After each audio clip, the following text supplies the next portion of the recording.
अच्छा, अगर फोर्सेस की बात करें तो फोर्सेस की जो डेफिनेशन होगी, तो फोर्सेस की डेफिनेशन वैसे तो हमारे पास पुश एंड पुल लिखते थे हम पहले, ठीक है। और उसी जगह आप ये भी लिख सकते हो कि अगर आप फोर्स अप्लाई करते हो तो फोर्स की हेल्प से पोजीशन, शेप, साइज, वेलोसिटी, ये सारी चीज़ें हम चेंज कर सकते हैं with the help of forces, right. और yes. Rate of change of momentum को भी आप फोर्स कहते हो, तो काफ़ी सारी डेफिनेशंस आपके पास अवेलेबल हैं टू डिफाइन फोर्स, ठीक है। अच्छा, इसके अलावा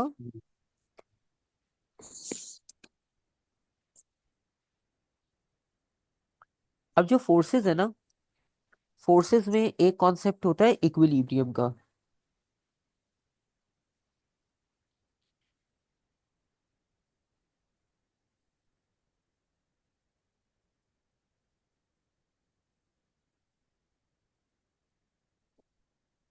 अच्छा, रेस्ट स्टेट और इक्विलिब्रियम दोनों अलग अलग चीजें हैं। बहुत सारे लोग कंफ्यूज करते हैं रेस्ट को इक्विलिब्रियम, इक्विलिब्रियम को रेस्ट लिख देते हैं, जबकि ऐसा नहीं है।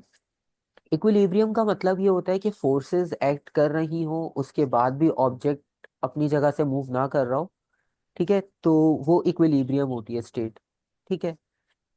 और इसमें एक और आप कंडीशन ऐड करोगे, बेसिकली इसमें दो कंडीशंस होती हैं।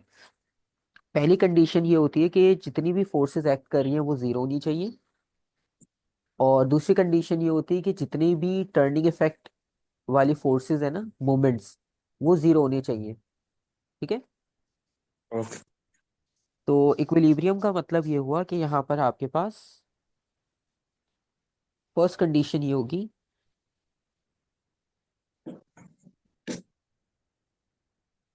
सम of all forces equals to zero,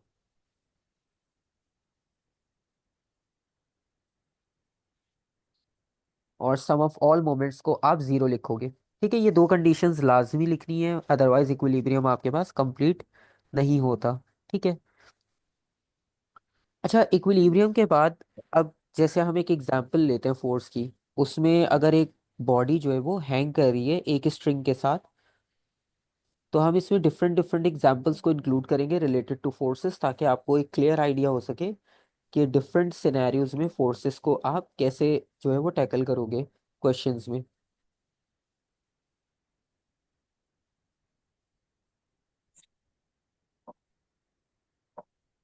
अच्छा, जो भी आपको लगे, जो भी हम चीज़ डिस्कस कर रहे हो उसमें जो भी कॉन्सेप्ट आपको समझ आए वो आप आंसर दो, सही गलत का कोई मसला नहीं है। उससे ये होगा कि एक थोड़ा सा फीडबैक मिलता रहेगा ना, तो वो एक आइडिया रहेगा कि आपको क्या चीज़ क्लियरली समझ आ गई और कहाँ ज़्यादा कन्फ्यूजन है, तो फिर उसको हम डिस्कस करते रहेंगे, ठीक है। ओके। अच्छा, बेसिकली एग्जाम्पल वन में क्या होगा, एग्जाम्पल वन में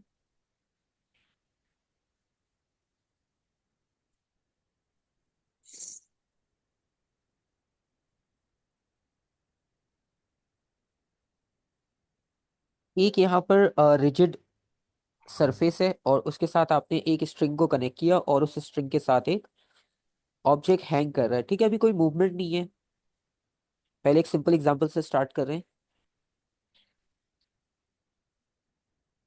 एक स्ट्रिंग है, उसके साथ एक ऑब्जेक्ट कनेक्टेड है, बस, ठीक है। और अब आप ये बताओ कि यहाँ पर कितनी फोर्सेस होंगी आपके हिसाब से total. Two forces. Two forces, okay, कौन कौन सी। ग्रेविटी और टेंशन। ग्रेविटी और टेंशन, बिल्कुल सही। तो सबसे पहले आपके पास ग्रेविटी तो हमें मिल जाती है, फिर टेंशन की फोर्स आ जाएगी जो कि स्ट्रिंग में होती है लाजमी, ठीक है। अच्छा, अब यहाँ पर क्या है कि बॉक्स पर फोर्सेस एक्ट कर रही हैं, ठीक है, लेकिन बॉक्स मूव नहीं कर रहा, ना रोटेट कर रहा है, ठीक है। तो इस वजह से आप ये कह सकते हो कि ये बॉक्स जो है वो इक्विलिब्रियम में है, ठीक है। ठीक। तो यहाँ पर जो है वो टेंशन इन स्ट्रिंग अगर आप कैलकुलेट करते हो,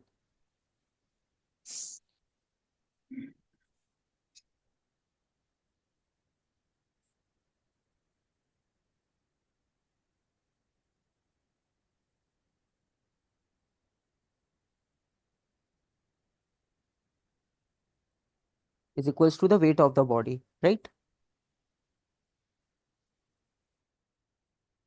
अच्छा, इसके अलावा ये तो बहुत सिंपल सी एग्जांपल थी ताकि इक्विलिब्रियम का एक कॉन्सेप्ट हम डिस्कस कर सके।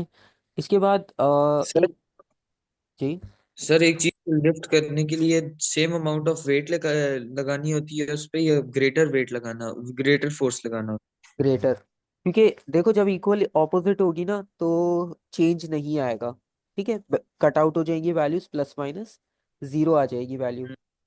लेकिन अगर आप उससे ग्रेटर फोर्स लगाओगे तभी आप उसे अपनी पोजीशन से चेंज कर पाओगे, ठीक है। ओके। हाँ, जैसे अभी ये हैंग कर रहा है ना तो हमने दोनों इक्वल लिखे हैं। अब लिफ्ट की एग्जांपल है, लिफ्ट में आपको पता है कि जब वो चलती है तो वो डेफिनेटली उसको एनर्जी चाहिए होती है, सही है। जी। अच्छा, अब यहाँ पर जैसे दूसरी एग्जांपल लास्ट टाइम हमने की थी ट्रायल क्लास में, तो दूसरी एग्जांपल बेसिकली वही थी, तो उसको मैं दोबारा यहाँ कोट नहीं कर रहा, तो उसकी जगह पर इंक्लाइंड की एग्जांपल ऐड कर लेते हैं, ठीक है। तो एग्जांपल नंबर 2,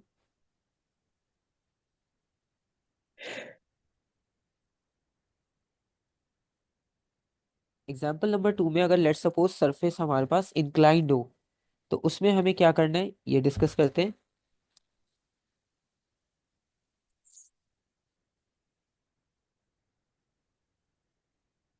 ये आपके पास सरफेस आ जाएगा, और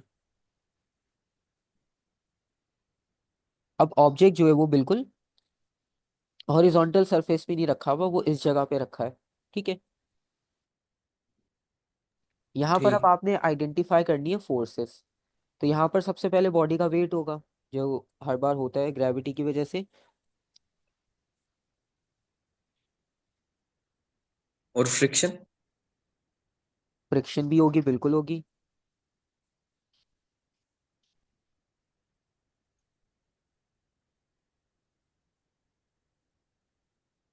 और उसके अलावा और कुछ आइडिया, जितना भी आपको भी नॉलेज क्लियर है उसके अकॉर्डिंगली।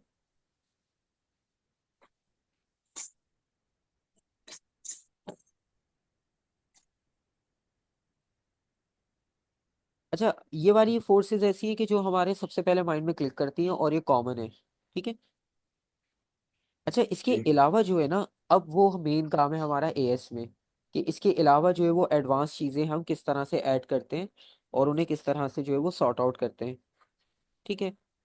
अच्छा, इसमें क्या होगा कि बॉडी का जो वेट है ना, अब जब हॉरिजॉन्टल सरफेस होता है, जैसे यहाँ पे स्ट्रिंग कनेक्टेड है, ठीक है, जी। तो स्ट्रिंग के साथ जब बॉडी कनेक्टेड थी तो वो दोनों एक दूसरे के ऑपोजिट थी, ठीक है।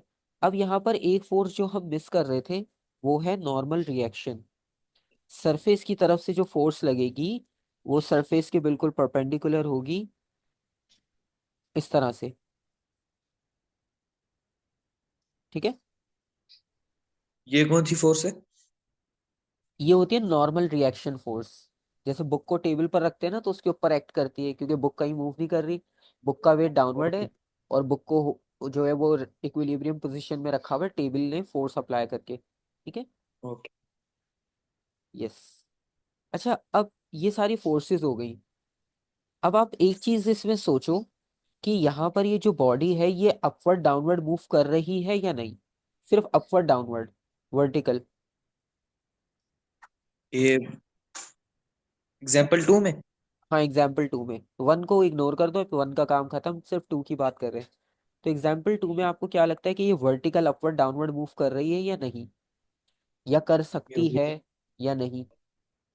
नहीं कर सकती। नहीं कर सकती क्योंकि पॉसिबल ही नहीं है, क्योंकि वेट ने उसको नीचे की तरफ होल्ड करके रखा हुआ है। अच्छा, जब अभी तक कोई एक्सटर्नल फोर्स ना अप्लाई हो। बिल्कुल, लेकिन वो अभी हमारे पास है नहीं, ठीक है, तो इसका मतलब है कोई चांस नहीं है। अच्छा देखो, अब आपने थ्योरेटिकली तो आंसर दे दिया, वो बिल्कुल सही है, लेकिन क्या आप इसको डायग्राम से भी जस्टिफाई कर सकते हो? क्योंकि डायग्राम में जो फोर्सेस बनी हुई है ना, उसमें वेट और रिएक्शन दोनों एक दूसरे के ऑपोजिट है ही नहीं, राइट।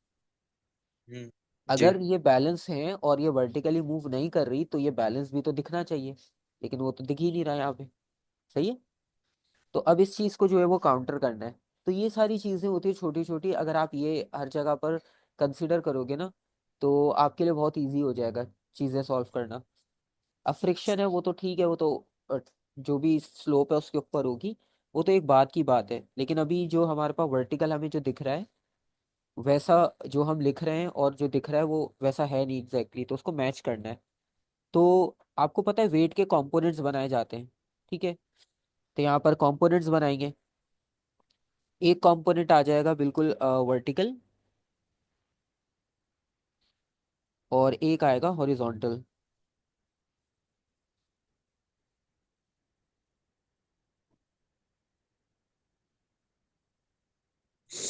एक ये कंपोनेंट आएगा, ठीक है, और एक कंपोनेंट आएगा हॉरिजॉन्टल, ठीक है। अच्छा, अब कंपोनेंट से ठीक। कंपोनेंट से डायग्राम कंप्लीट लग रही है, क्योंकि जो नॉर्मल रिएक्शन था उसके ऑपोजिट एक फोर्स आ गई, जो फ्रिक्शन था उसके ऑपोजिट भी एक कंपोनेंट आ गया, ठीक है। तो अब चीजें क्लियर हो गई, मतलब हर फोर्स के ऑपोजिट कोई ना कोई फोर्स आपको मिल रही है, ठीक है। अच्छा, ठीक। इंपॉर्टेंट क्वेश्चन ये होता है कि ये जो दो कंपोनेंट्स हैं हॉरिजॉन्टल और वर्टिकल, तो इसमें से किसके साथ आप कॉस थीटा लिखोगे, किसके साथ आप साइन थीटा लिखोगे, ये बताओ आप। कॉस हम लोग इस कंपोनेंट विच एग्जाम्पल इज में, ऑपोजिट टू ऑपोजिट, जो फ्रिक्शन के ऑपोजिट है उसके साथ कॉस लगाएंगे, ठीक है। और साइन उसके साथ लगाएंगे जो नॉर्मल रिएक्शन फोर्स के ऑपोजिट है ओके, उसके। और बस ठीक है, जी समझ भाई। गया, सही है। अच्छा, जो आपने कंपोनेंट्स बताए, आपने ये कहा कि जो फ्रिक्शन के ऑपोजिट होगा उसे कंसीडर करेंगे हम कॉस थीटा, राइट। जी सर।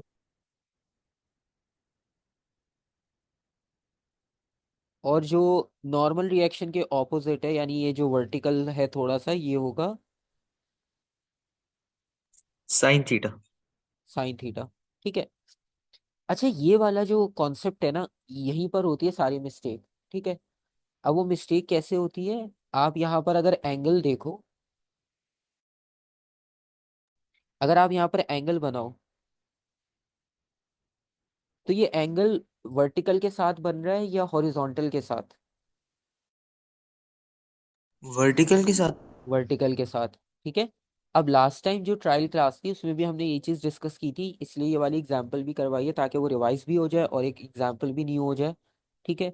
तो यहाँ पर है एंगल विद रिस्पेक्ट टू,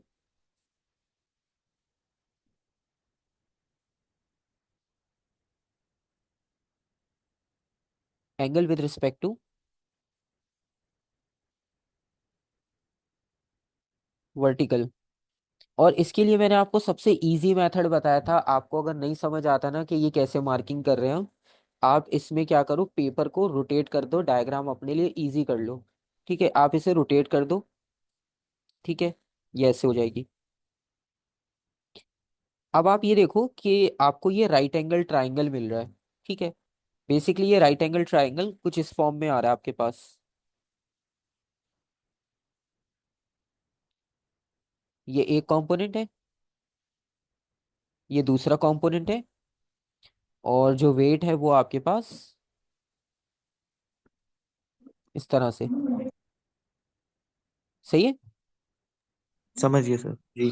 तो अब इसकी रेफरेंस से अगर आप देखोगे तो आपको क्लियरली पता चल जाएगा कि ये हाइपोटेन्यूज की साइड है, ये परपेंडिकुलर, और ये बेस। तो जो बेस है उसके साथ कॉस थीटा आएगा, जो परपेंडिकुलर है उसके साथ आएगा कॉस थीटा, ठीक है। तो सर एंगल पे डिपेंड होता है कि कौन सा वर्टिक वो कौन बिल्कुल, सा बेस होगा कौन सा हाइट। बिल्कुल।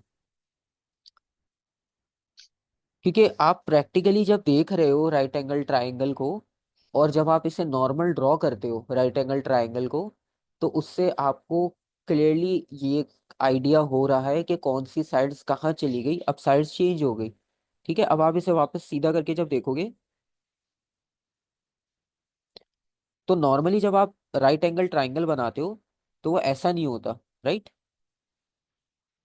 तो इस वजह से इसमें ये बहुत इंपॉर्टेंट होता है ये चेक करना कि एंगल कहाँ से गिवन है, ठीक है।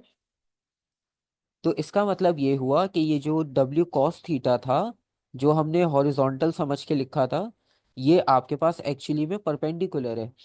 ठीक है। तो वो साइन थीटा। ये साइन थीटा होगा।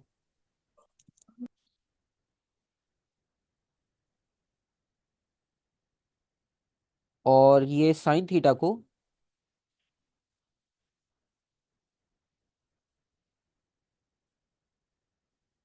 Cos theta. ठीक है। और तो यहाँ पर आपको ये चीज बस आइडिया करना होता है, ये कर लिया तो इजी है। अगर ये गलत करोगे तो आपको खुद भी एक आइडिया हो रहा है कि आप सारी चीजें फिर गलत ही करोगे, क्योंकि ये सारी रेफरेंस जो है वो उसी से लिंक कर रहा है, एंगल से। तो एंगल अगर गलत चूज किया तो फिर सारी कैलकुलेशंस जो है वो फिर उसके बेसिस पे गलत ही होती रहेंगी। सही है? ये एक आइडिया फिर से रिवाइज हो गया। और इसमें एक चीज सही। आपको ये पता चल रही है कि फ्रिक्शन जो है उसके ऑपोजिट एक फोर्स है क्लियरली गिवन।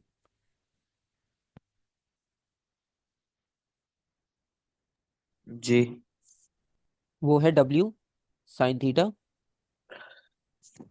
और नॉर्मल रिएक्शन के ऑपोजिट और इक्वल है डब्ल्यू कॉस थीटा। सर सही। तो ये सही है सर, ये वो एंगल जो होगा वो दिया जाएगा। हाँ, क्वेश्चन में गिवन होता है, जैसे लास्ट टाइम में क्वेश्चन करवाया था ना मैंने आपको ट्रायल में, तो उसमें एंगल बना हुआ था। तो जो भी डायग्राम होगी ना उसमें बना होगा। सही है? वैसे क्वेश्चंस अभी करेंगे तो आपको आइडिया हो जाएगा, क्योंकि आपका सिलेबस अभी मैंने लास्ट देखा था तो उसमें फिर मैंने देखा वर्क डन कर रहे हो। तो मेरा बस थोड़ा सा ये था कि फोर्सेस डिस्कस कर लें ताकि ये क्लियर हो जाए, फिर हम इस फोर्सेस को वर्क डन पे डायरेक्ट ले जाएंगे। तो ये लिंक हो जाएगा ऑटोमेटिक। सही है? समझ। अच्छा, इसके अलावा आपको बेसिक एक माइंड में ये बस याद रखना है कि हर बार एंगल इंपॉर्टेंट होगा, सिर्फ एंगल को फॉर ग्रांटेड नहीं लेना। अक्सर स्टूडेंट्स क्या करते हैं, वो एंगल को सिर्फ ये समझते हैं कि वो तो बस कॉस थीटा साइन थीटा में आएगा और कैलकुलेटर से कैलकुलेट कर लेंगे। लेकिन उसकी वजह से जो है वो आपकी सारी कंपोनेंट्स की वैल्यूज चेंज हो सकती हैं। ठीक है। सर ये डब्ल्यू साइन थीटा और डब्ल्यू जो फोर्स है उसके हाँ बीच में जो एंगल है वो इक्वल टू वो, ये जो एंगल बन रहा है बड़ा, इसके इक्वल होता है। हाँ, ये इसी के इक्वल होता है। अभी तो क्योंकि मैंने विदाउट कैलकुलेशन मार्क किया हुआ है, वरना ये दोनों एंगल्स आपके पास एक जैसे ही आएंगे। अगर ये 30 होगा फॉर एग्जाम्पल, और ये भी। सही है? समझ गया सर। तो खैर वो क्वेश्चंस आते रहेंगे जब टाइम टू टाइम हम ये है कि फोर्सेस को थोड़ा थोड़ा हर जगह लिंक करते रहेंगे, तो क्वेश्चंस ऐड होते जाएंगे और प्रैक्टिस जो है वो होती रहेगी। ठीक है, इसमें कोई इतना प्रॉब्लम नहीं है। इसके अलावा अब पता है क्या होगा, अब जैसे ये ऑब्जेक्ट है ना, अगर अब आप इस पे एक्सटर्नल फोर्स लगाते हो, ठीक है, फॉर एग्जाम्पल आपने यहाँ पर एक्सटर्नल फोर्स लगाई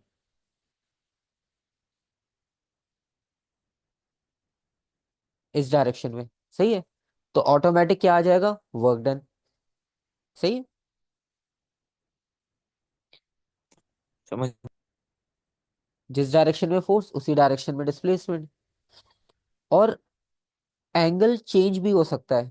मतलब जैसे आपने देखा होगा ना कि जो कार्टन्स वगैरह को कैरी करने के लिए ट्रॉलीज होती हैं, वो आपने देखा होगा बिल्कुल बेस उनकी नीचे ग्राउंड के साथ होती है और उसके साथ हैंडल होता है। तो वो लाइक 40-45 डिग्री एंगल पर होता है और उसे हम पुल करके लेकर जा रहे होते हैं। ठीक है। तो उसमें बेसिकली क्या होता है कि फोर्स डिफरेंट एंगल पर अप्लाई हो रही होती है थोड़ी सी, बिल्कुल एग्जैक्टली हॉरिजॉन्टल नहीं होती। ठीक है। जी सर। जैसे ये आपके पास अब वर्क डन पे हम ले आते हैं इसको।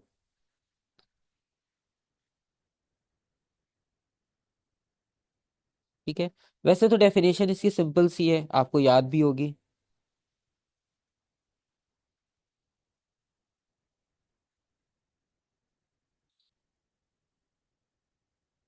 Product of force and displacement.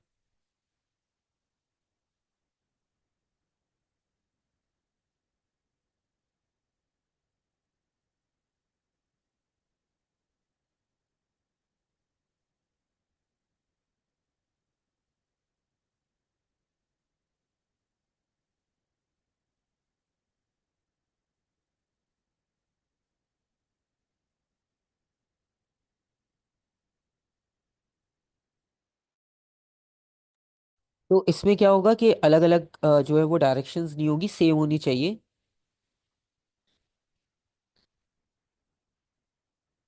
और इसका यूनिट जो है वो जूल्स होता है।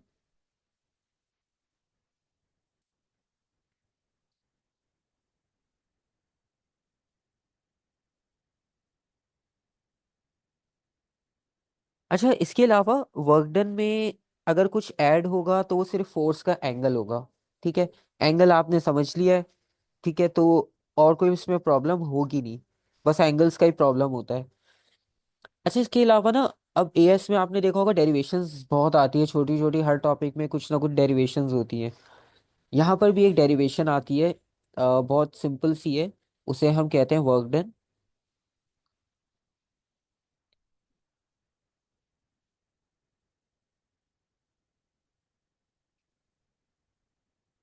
On gases. तो बेसिकली आपने ये ड्राइव करना होता है कि अगर आपने वर्क डन गैसेस में फाइंड आउट करना हो तो इसकी इक्वेशन, इसका फॉर्मूला क्या बनेगा। ठीक है, तो ये अब आपके समझ। पास क्वेश्चन है। अब इस क्वेश्चन को आपने आंसर कैसे करना होता है, और ये आता है पास पेपर में, आपको मिलेगा भी लाजमी। ठीक है, ऐसा नहीं है कि सिर्फ ये हम डिस्कस करते हैं और ये आएगा नहीं, ये आया भी है पास पेपर में। और ये आपको A2 नेक्स्ट ईयर में भी हेल्प करेगा। समझ गया।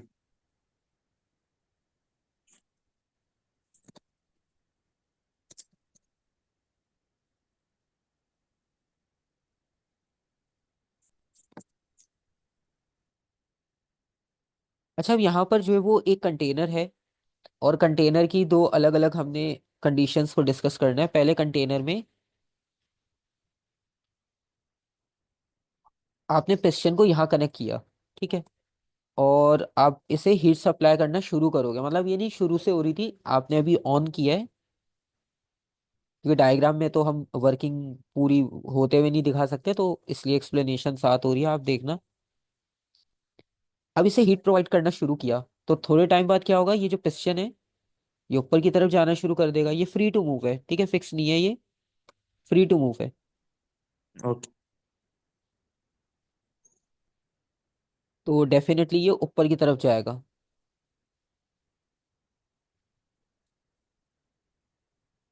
सही है, इस तरह से। ओके। और अभी भी कंटिन्यूसली अगर आप हीट प्रोवाइड कर ही रहे हो तो थोड़ा सा ये और इंक्रीज हो सकता है, राइट। हम्म।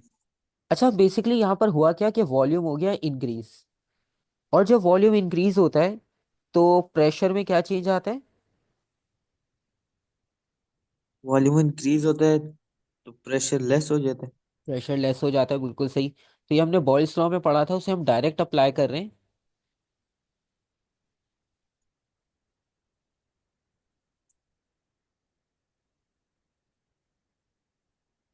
अच्छा, अब यहाँ पर दो जगह पर वॉल्यूम तो अलग अलग लिखा है, लेकिन पी को सिर्फ मैंने पी लिखा हुआ है। ठीक है, अब ये है क्वेश्चन क्यों, जबकि वॉल्यूम चेंज हो रहा है तो प्रेशर भी चेंज होना चाहिए।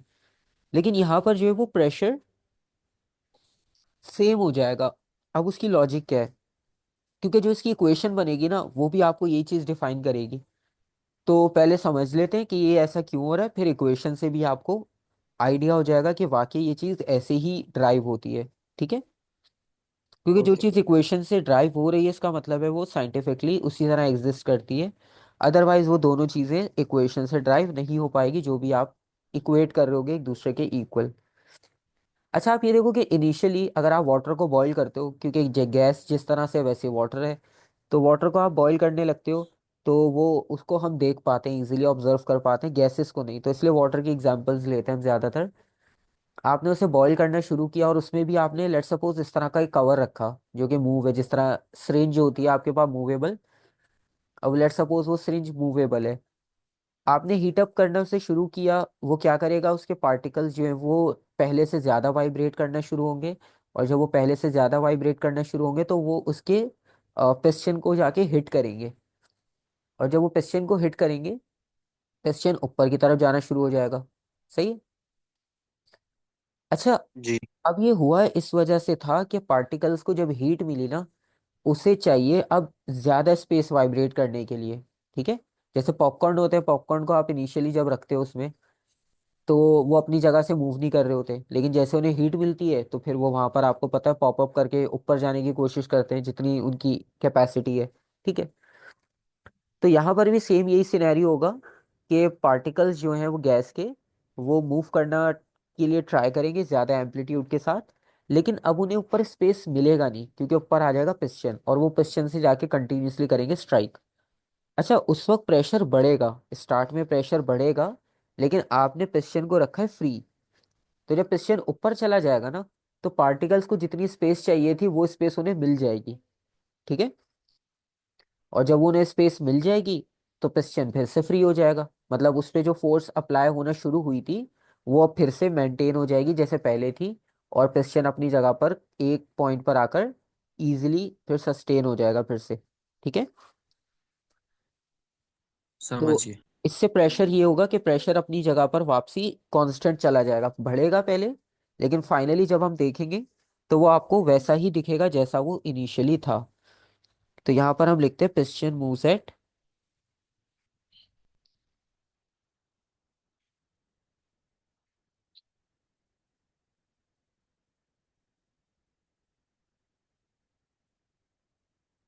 Constant pressure.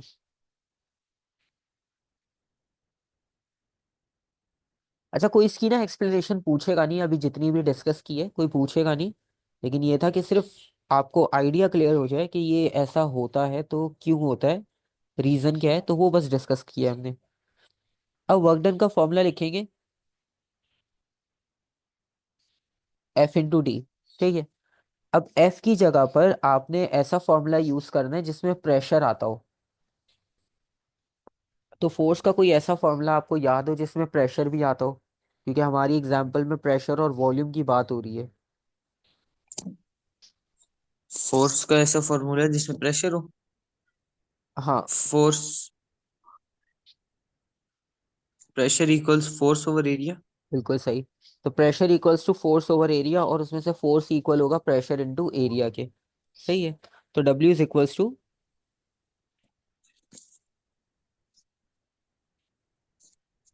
Into E. D. सही है।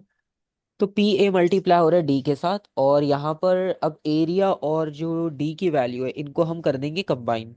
ठीक है। क्योंकि ये जो डायग्राम थी इसमें पिस्टन का कुछ ना कुछ एरिया होगा,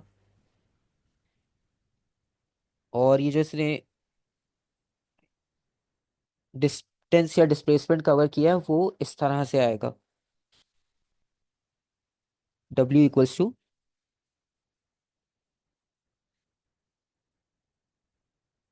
इंटू ए डी, और A इंटू डी इक्वल होता है वॉल्यूम के। सही है। ओके। ये वॉल्यूम में होती है तीन डायमेंशन, एरिया में दो, डी में एक, तो दो और एक कंबाइन होकर तीन बन जाएंगी, यानी इक्वल्स टू वॉल्यूम। तब आप ये देखो कि फाइनल आंसर आपके पास आया W equals to pressure into change in volume.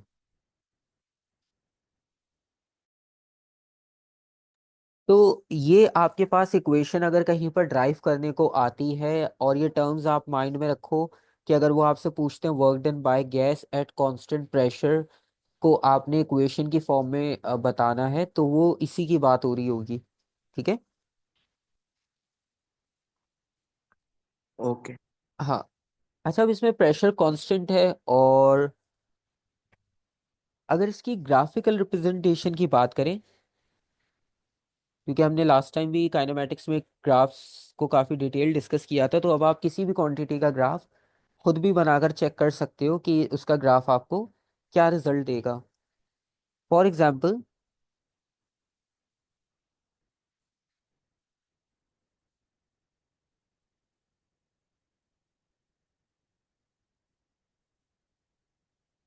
यहाँ पर एक वैल्यू आ जाती है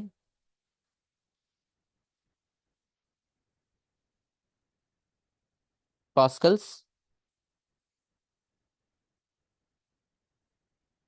और एक आती है वॉल्यूम। ठीक है। तो प्रेशर और वॉल्यूम की क्योंकि हम बात कर रहे हैं, तो ये दो क्वांटिटीज आ गई आपके पास। और अभी हमने ये डिस्कस किया कि प्रेशर जो है वो सेम था। फॉर एग्जाम्पल, प्रेशर की ये वैल्यू ले लेते हैं, और ये इनिशियल वॉल्यूम है, ये फाइनल वॉल्यूम है। सही है। इसके हिसाब से अगर आप नोटिस करोगे, एक वैल्यू ये हो जाएगी, दूसरा ये। ठीक है, ठीक। ऐसे। अच्छा, अब आप ये देखो कि ये जो एरिया बन रहा है ना, ये जो एरिया अंडर द कर्व बना है, ये आपको क्या क्वांटिटी देगा?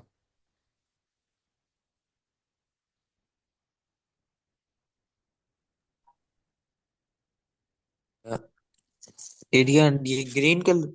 हाँ, ये जो शेडेड एरिया बना है, ये एरिया है ना, तो ये आपको क्या रिजल्ट में वैल्यू दे रहा है फाइनल?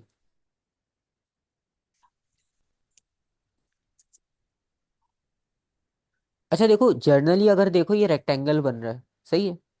रेक्टेंगल जी। के हिसाब से ये फॉर्मूला बनेगा। ठीक है, आपने जब भी एरिया फाइंड आउट करना हो ना, आप ये देखो शेप क्या है, आपने शेप फाइनल की, उसका फॉर्मूला लिखा। अब और इजी हो जाएगा। अब बी की जगह पर कौन सी क्वांटिटी है इस ग्राफ में, वॉल्यूम। और एच की जगह पर? प्रेशर। ठीक है। इन शॉर्ट इसकी बात हो रही है, क्योंकि वॉल्यूम चेंज हुआ है ना, प्रेशर तो सेम रहा है। सही है। जी। अब आप देखो ये किसके इक्वल था, अभी हमने ड्राइव किया वर्क डन, तो ग्राफ भी आपको सेम चीज बता रहा है। सही है। तो अगर इसका कहीं ग्राफ बना आएगा एमसीक्यूज क्वेश्चन कहीं भी वो आपसे बोल भी सकते हैं कि आप इसको ड्रॉ करके दिखाओ 1 मार्क के लिए, तो बहुत इजी है। सही है। ठीक।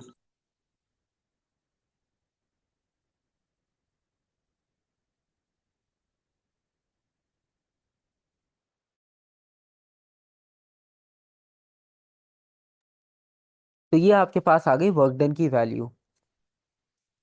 अच्छा, इसके अलावा ये तो हो गया वर्क डन का आइडिया। वर्क डन क्योंकि इतना ज़्यादा कोई मुश्किल नहीं है, तो इसमें इतनी ज़्यादा डिफिकल्टी आती नहीं है ना, इसमें कोई डिफिकल्ट चीज़ें हैं।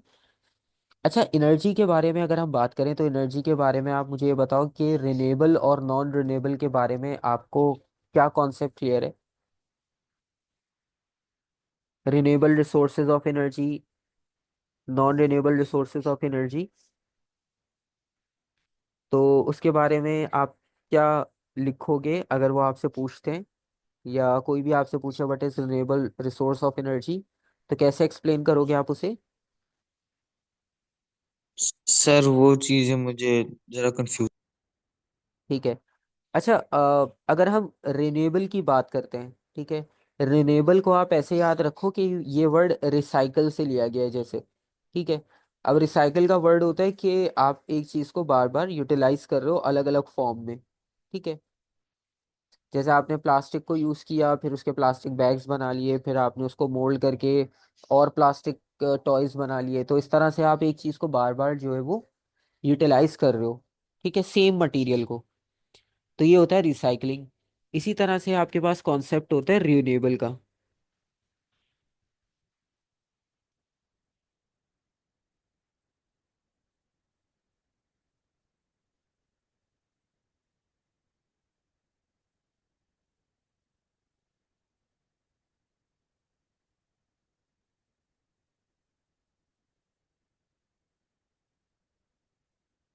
अच्छा, एनर्जी के बारे में हम ये कहते हैं कि एनर्जी जो होती है वो आपको रिक्वायर्ड होती है वर्क करने के लिए।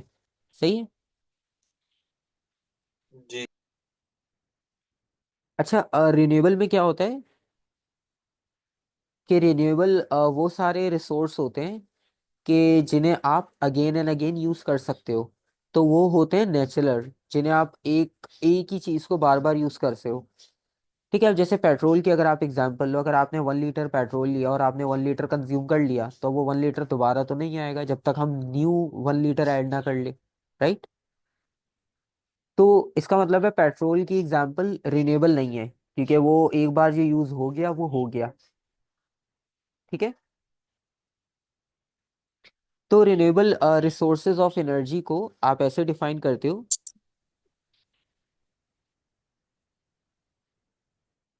Regeneration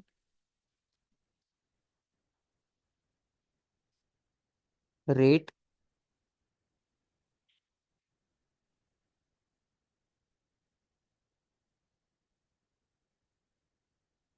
is extremely high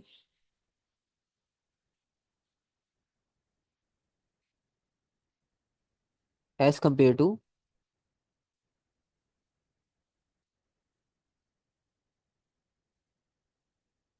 consumption.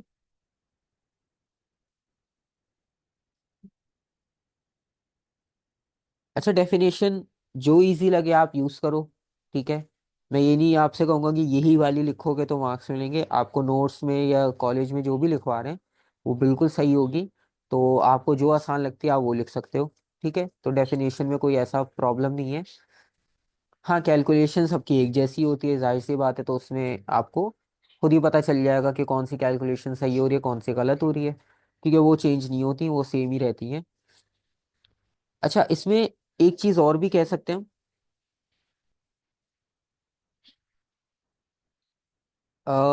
ये रिन्यूएबल की बात हो रही है तो ये अनलिमिटेड क्वांटिटी में अवेलेबल होती है।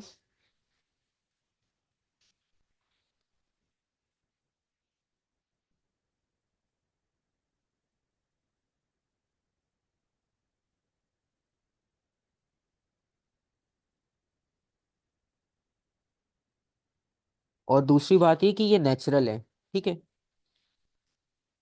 अच्छा, एग्जाम्पल्स की अगर बात करें,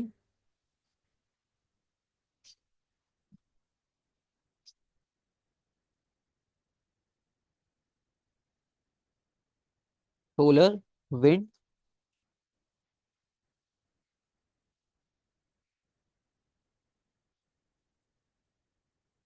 टाइडल, हाइड्रो इलेक्ट्रिक,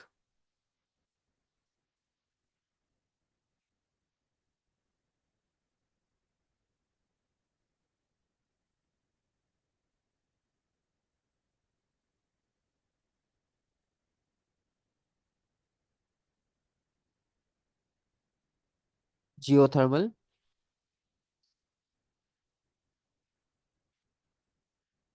बायोगैस, ठीक है। तो रिन्यूएबल को आप रिसाइकल वर्ड से याद रख लो तो इजी रहेगा, ठीक है। वरना फिर कंफ्यूजन हो जाती है कि कौन सी कैटेगरी को कैसे डिफाइन करना था, ठीक है। समझ। अच्छा, नॉन रिन्यूएबल अब इसके ऑपोजिट हो जाएगी बिल्कुल।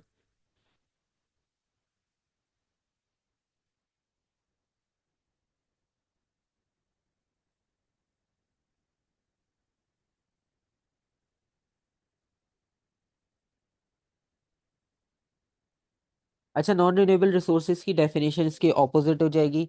इसकी कंजम्पशन बहुत ज़्यादा होती है, लेकिन इसकी रीजनरेशन इतनी ज़्यादा नहीं है। अब जैसे सोलर एनर्जी अभी हम ऊपर बात कर रहे थे कि वो डेली बेसिस पे कितनी ज़्यादा अवेलेबल है, आप उसे काउंट कर भी नहीं सकते।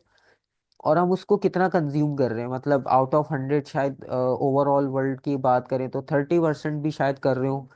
तो वो भी मतलब एक बड़ी वैल्यू, अगर इतनी भी यूज़ की जा रही है सोलर एनर्जी।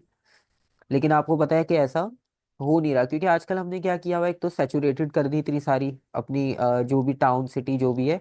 अब इतने फ्लोर्स बने हुए हैं, अब जैसे कोई ग्राउंड फ्लोर पर है वो चाह रहा है कि मैं सोलर पैनल यूज़ करूं। लेकिन अब डेफिनेटली वो ग्राउंड फ्लोर पर है, तो वो कैसे यूटिलाइज करेगा, ठीक है। बाहर सेटअप करना हर जगह अलाउ होता नहीं है उस तरह से। तो इसलिए वो कहते हैं कि जो चल रहा है वैसे चलने दो।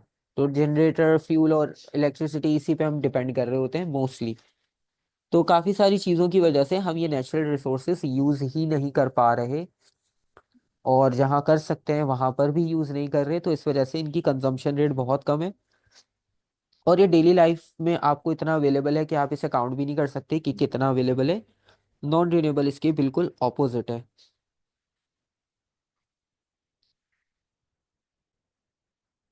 समझ।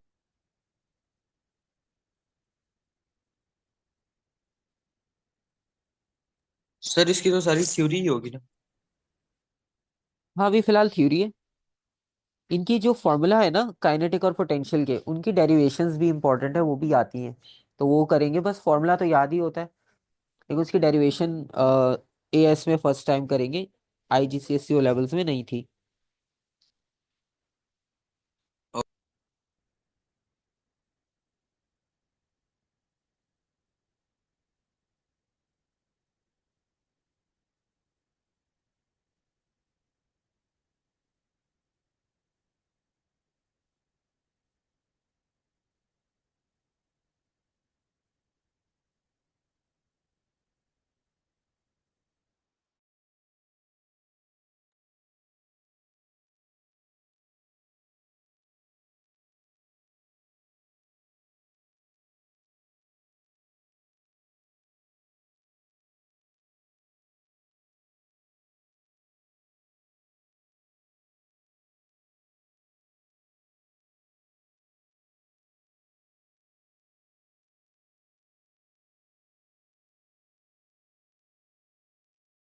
अच्छा, ये रिसोर्सेज मैन मेड होते हैं, ठीक है, ये नेचुरली अवेलेबल नहीं होते, और इनकी एग्जांपल्स में एग्जांपल्स कम हैं।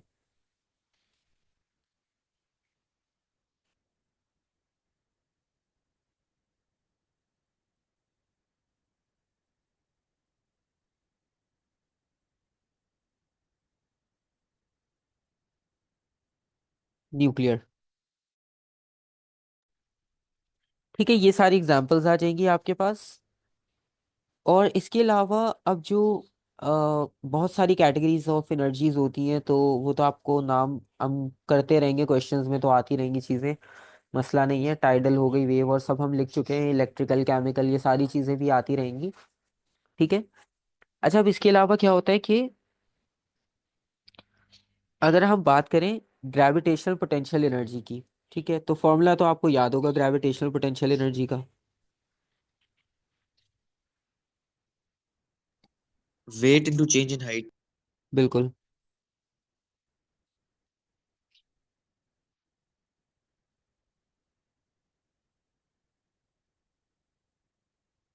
और ग्रेविटेशनल पोटेंशियल एनर्जी की डेफिनेशन क्या लिखोगे आप, अगर वो पूछते हैं आपसे डिफाइन करने को, तो क्या डेफिनेशन लिखोगे?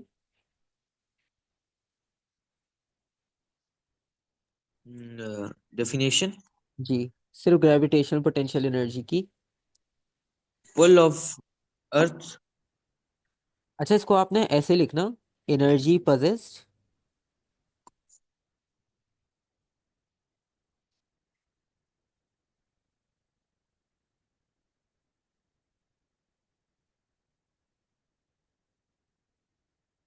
ड्यू टू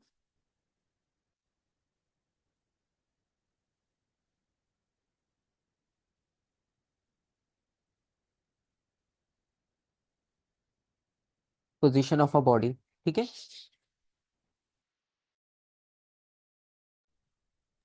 ठीक। तो एनर्जी जो पजेस्ड होती है ड्यू टू द पोजीशन, जैसे बॉल है, अगर बॉल को आप फर्स्ट फ्लोर से ड्रॉप करते हो और सेकंड फ्लोर से, ठीक है, तो होता क्या है कि बाउंस जो होता है ना ग्राउंड से स्ट्राइक करने के बाद, वो अलग होता है। ठीक है, जितना आप ऊपर से ड्रॉप करोगे उतना बाउंस ज्यादा होगा। सही है। समझ गया सर। जी। अच्छा, अब इसका जो फॉर्मूला है ना, उसको ड्राइव करना है कि वो फॉर्मूला आया कैसे। ठीक है, उसकी डेरिवेशन इस तरह से होगी।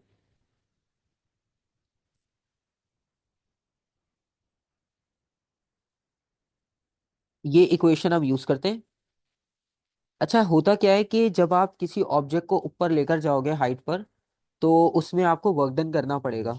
ठीक है, तो ग्रेविटेशनल पोटेंशियल एनर्जी आपको कैसे मिल रही है, वर्क डन करने के बाद। सही है। वर्क डन करेंगे तो आपको ग्रेविटेशनल पोटेंशियल एनर्जी मिलेगी। तो यहाँ पर हम समझ ये गया। कह सकते हैं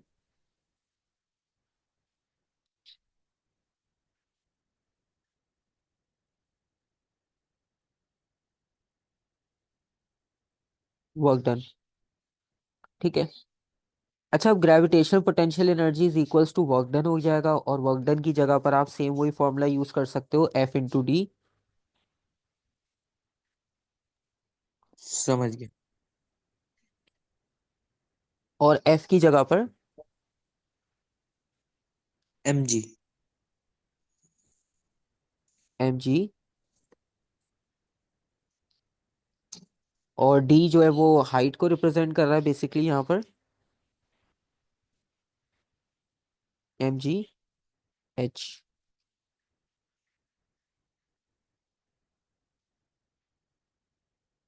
अच्छा, इसके अलावा क्या होता है कि जब आप काइनेटिक एनर्जी की बात करते हो, तो काइनेटिक एनर्जी थोड़ा सा डिफरेंट है, क्योंकि उसमें मोशन इंक्लूडेड है। ग्रेविटेशनल पोटेंशियल एनर्जी तो बहुत आसान था।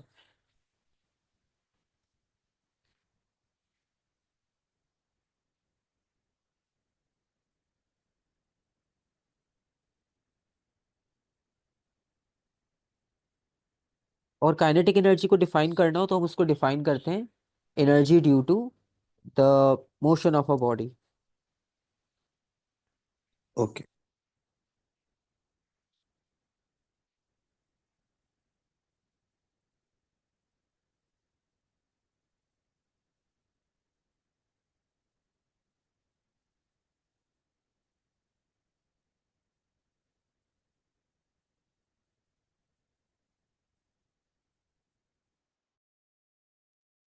अच्छा, इसकी डेरिवेशन ऐसी होगी कि फॉर एग्जांपल अगर एक ऑब्जेक्ट था, उसने रेस्ट से स्टार्ट किया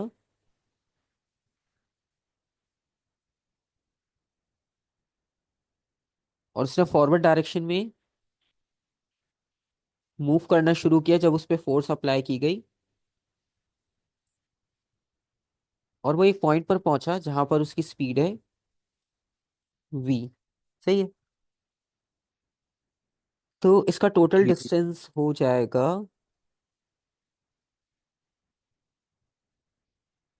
d, जो इसने कवर किया। ठीक है। अब बेसिकली यहाँ पर भी आपको काइनेटिक एनर्जी जो है वो कैसे मिल रही है, वर्क डन से। फोर्स अप्लाई की, डिस्प्लेसमेंट कवर हुआ, और वर्क डन जो है वो कन्वर्ट हो गया काइनेटिक एनर्जी में। तो यहाँ पर भी हम ये कह सकते हैं kinetic energy is equals to the work done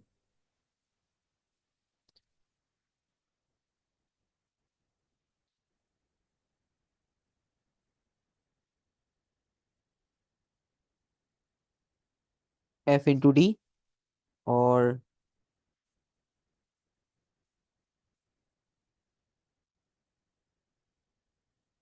M A into D. अच्छा, हम यहाँ पे जो डिस्टेंस फाइंड आउट करना है ना, इस डिस्टेंस की वैल्यू को सब्स्टिट्यूट करने के लिए आपको इक्वेशन ऑफ मोशन यूज करनी होगी। और इक्वेशन ऑफ मोशन आप ऐसी यूज करोगे जिसमें इनिशियल वेलोसिटी हो, फाइनल वेलोसिटी हो, डिस्टेंस हो और एक्सेलरेशन हो। ठीक है। तो यहाँ पर हम इक्वेशन ऑफ मोशन यूज करेंगे क्योंकि वो हमारी सिचुएशन पे फिट हो जाएगी।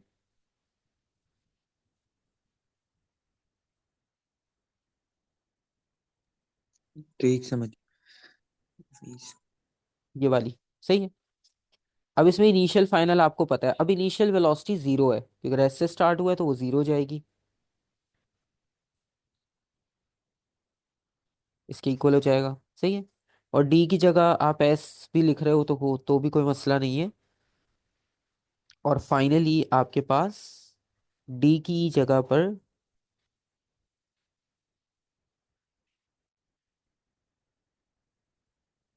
ये वैल्यू आ जाएगी। और जब इस वैल्यू को आप सब्स्टिट्यूट करोगे अपनी ओरिजिनल प्रीवियस इक्वेशन में, यहाँ पर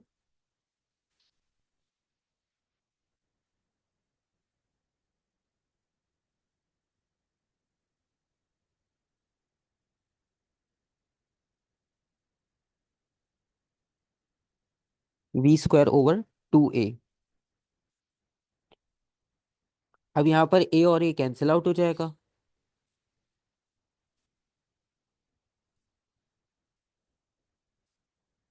और आप इसे कांस्टेंट को अलग कर दो, तो ये हो जाएगा हाफ एम वी स्क्वायर।